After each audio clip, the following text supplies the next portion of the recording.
o empate, né, em casa, na estreia da equipe do Velo.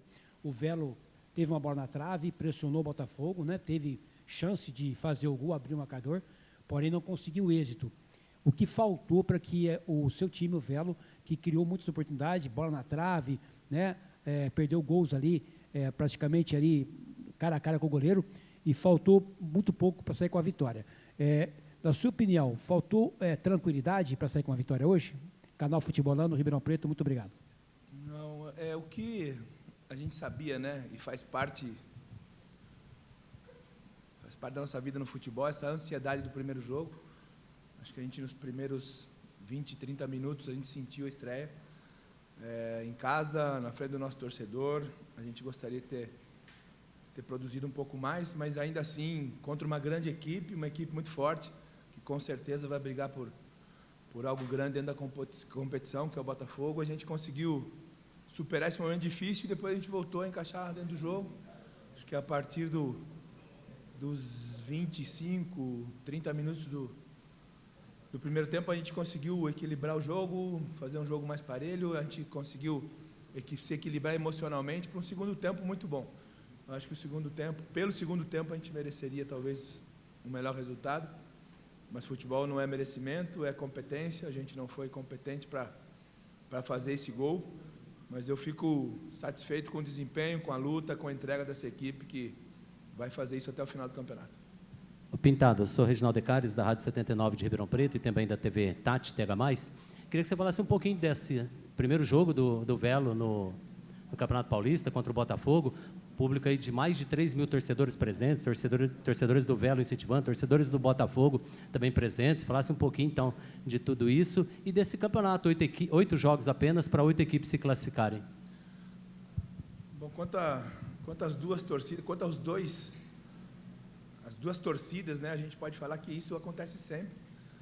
O torcedor do Botafogo é fiel, ele está sempre presente, está sempre querendo mais, exigindo mais da equipe.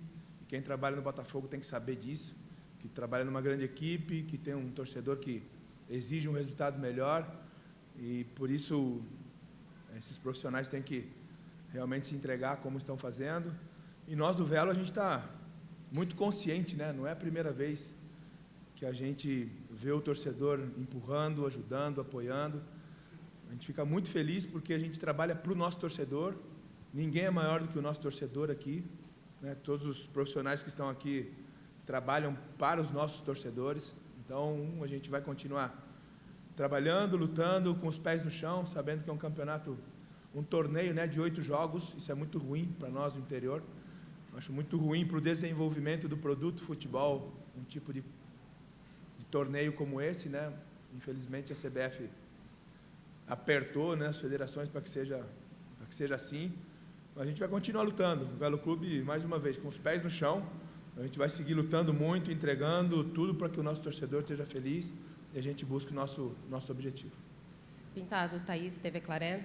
No final do jogo, o Velo ficou com um jogador a mais e eu queria saber se fica a sensação de que poderia ter vencido esse jogo ou se o empate foi justo diante do que as duas equipes apresentaram.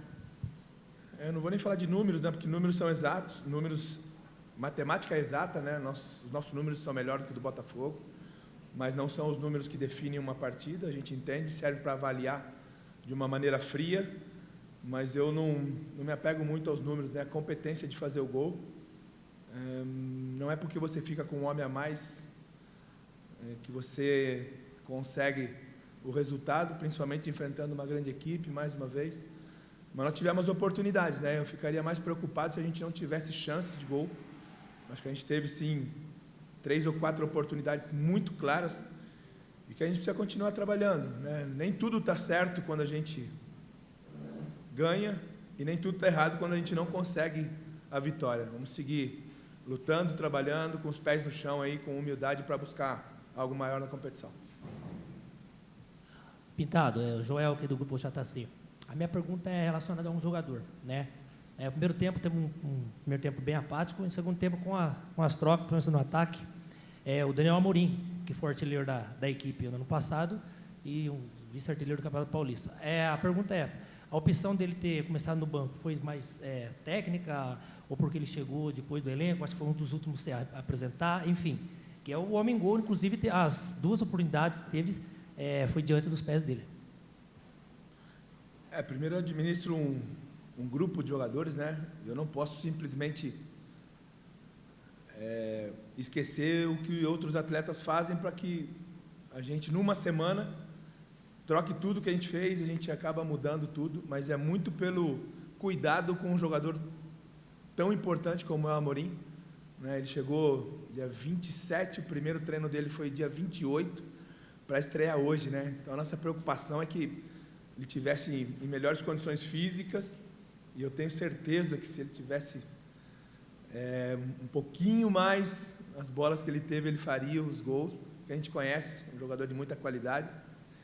Mais uma vez, muito mais por cuidado e respeito ao profissional, ao atleta, ao grande profissional e o grande atleta que o Amorim é, que a gente iniciou com o Duni, que fisicamente está muito bem, fez uma pré-temporada muito boa, um jogador do clube, que a gente precisa dar mais confiança, nós precisamos investir um pouco mais nesses jovens que trabalham, que são do Velo Clube, para que a gente tenha ativo e o Velo consiga fazer algo a mais, não só a performance dentro de campo, mas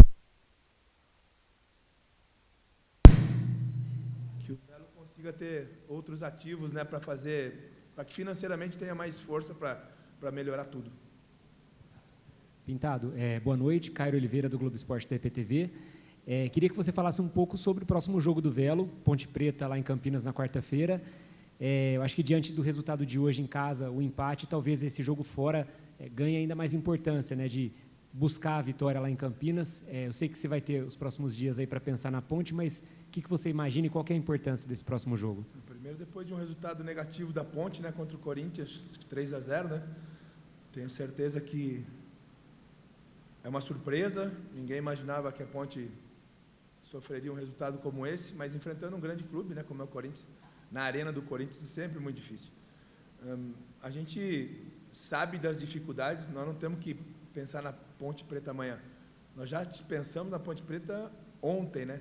A gente já planeja os jogos com antecedência, a gente está vendo o que a Ponte Preta está fazendo, uma torcida que vai empurrar, que vai exigir uma reação o mais rápido possível, jogando no Moisés. A Ponte é muito forte, é um grande clube que vai brigar por coisas grandes mais uma vez esse ano. Então a gente vai com respeito, mas a gente vai fazer a nossa parte.